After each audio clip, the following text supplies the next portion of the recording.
Hey, it's your buddy.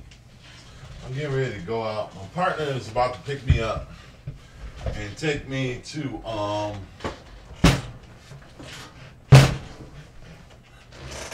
boom. About to take me to go get me some I think I'm gonna have some Chinese food. Like Chinese food. It's good. But he's a friend, and we have other friends, and they kind of all hang around Starbucks, which, you know, I used to hang around Starbucks for a reason. It was a purpose, as I would transfer there while going to home from coming out from the mountain. So it was like a bus stop area near there. And so I was transferring, and I had to wait an hour to catch the bus. And so lots of times since I was in there and cooling out, and I had computers, I was working at CompUSA. And so I said, so I would sit there with my computer, and I would, you know, spend some extra time, and then I catch the last bus because I could study while I was when I was there. So it was a purpose while I was there. I don't hang in Starbucks just to go look at women. I never do. I don't chase women. And people can say that, you know, somebody said you never go broke chasing money. You go broke. You don't go broke chasing money. You go broke chasing women. Yeah.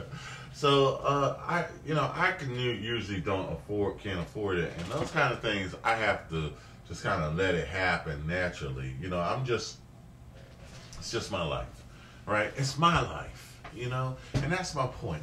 People try to compare themselves to other people. Now, I just did a vlog on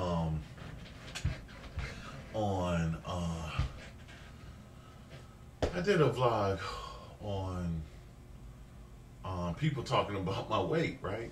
So there's this dude, he was ribbing on a friend of mine, and the dude that's coming to pick me up, and he had just bought some clothes, and it was black, it was like a pea coat, it was like very New Yorkish, right? Something that I kicked off a few years ago. You know, not that I was the first one to wear pea coats around New York, but you see these things and you say, hey, one day, you know, I would like to wear something like that. Or like you might say that with leather pants, you know, like one day I would like to wear something like that. Or it really does come in style.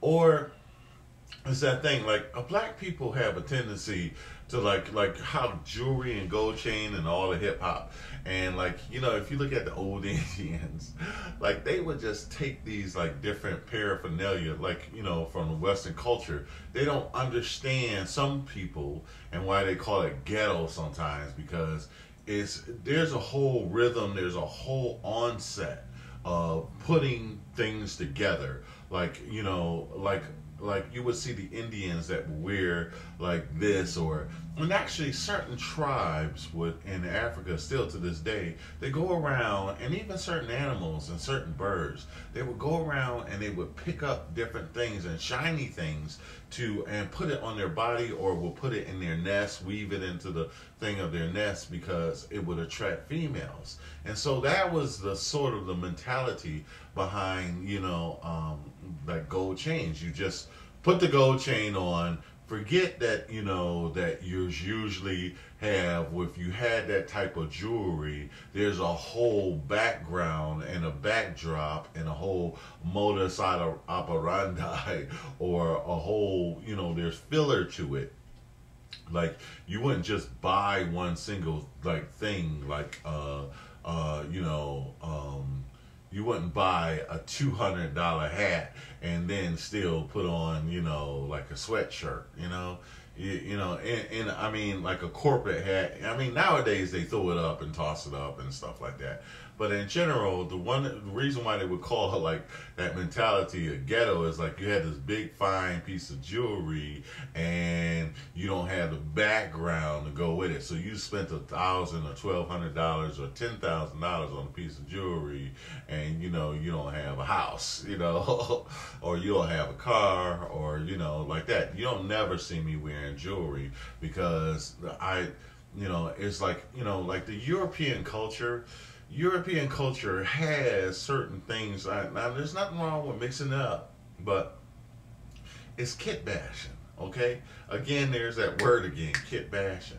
And you just pick up stuff and just put it on you, and it's not even like to have like $400 shirt on, and you have $20 sneakers on.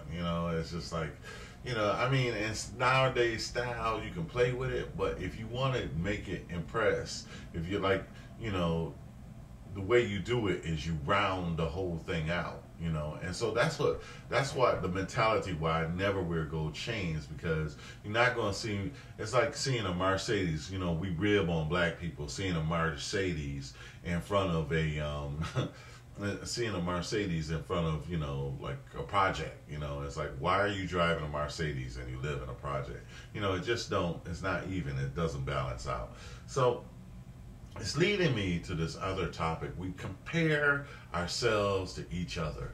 And I'm going to come back to this topic, but that's the problem, like when we had the murderer or Cain in the Bible, where he compared himself to his brother, and he became mad because, his brother handled things a certain way, and a certain way, and there's a whole philosophy behind it, and God accepted his offering, and God did not accept, so his brother Cain's offering. So Cain became envious and jealous of his brother. Okay, he was spiteful. So it's a little different because something happened that caused it. But in general, and this is why I wanted to relate to it, because I want to talk about, like I saw a couple of people did a video where they compared themselves to, like with the marriage, like why are homosexuals are comparing something themselves to someone, or heterosexuals, when they're not the same. Those are two, a male and a female, and you are two men or two women. You're not the same as them. They're different. Okay, so to say it's equal is not, especially when I have a problem when the results are equal. There's no homosexual in the history of mankind, homosexual group that could get together and share genes and create life, and that's what marriage is for. Be fruitful and multiply. That's what it's for. So the whole group of heterosexuals, as opposed to zero homosexuals. So it's not for them, and so to accept that. But the problem is like, why are you comparing yourself to them in the first place? Like in Cain and Abel. Why are you comparing yourself? When God told him, well, or why do you compare somebody to other clothes or their weight? Why don't you work on yourself? Be you, Don't try to be like me. You don't understand. You wouldn't envy me anyway. You wouldn't envy me. You wouldn't want. You couldn't even go through some of the struggles that I endured.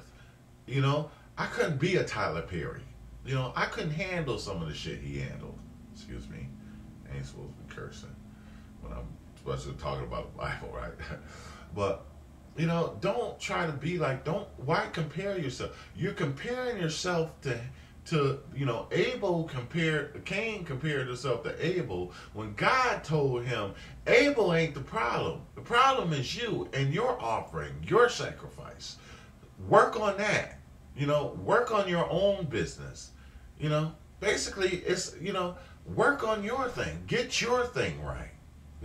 You comparing something that you're not, that is not you. You're not nothing like, or nothing like that.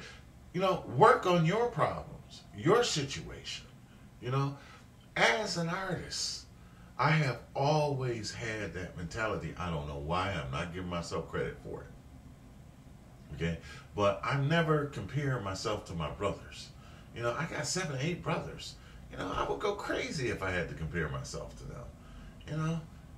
I couldn't. Why would I compare? Why would I spend my time doing that? And people that compare themselves, they have the least to be bragging about and to be proud of. So you're looking at somebody, you don't understand all the backdrop and everything. You don't understand the pain, the suffering, and everything else that they had to go through. Rejection and nothing. Don't compare yourself to them. Like I said, God, work on you. Just be you. That I can't be you, you can't be me. I don't care how hard I try.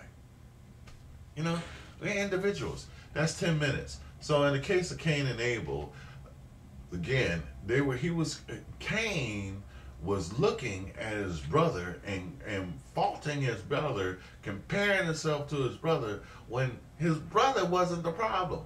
He had his stuff tight with God in the first place. It's you and handling your own business, work out your own salvation, work out your own situation. Get your relationship right with yourself, with God. That's up to you. God ain't gonna ask you about him when Judgment Day comes. He ain't gonna say nothing about him, and God ain't gonna ask you about. He's gonna ask you what you did, how you handled the situation. And I'm not judging anybody, and telling the people the truth is not judgment. I ain't say you going to hell. I'm saying trying to tell you how not to get there. And do I believe, somebody said that all the homosexuals is going to hell. I do not believe that for one bit. As long as you still breathing and stuff like that, you have a chance at, and you accept Christ. It says in the Bible that if you accept Christ as your Savior, done deal. That scares the heck out of me. All right, I gotta go. Bye.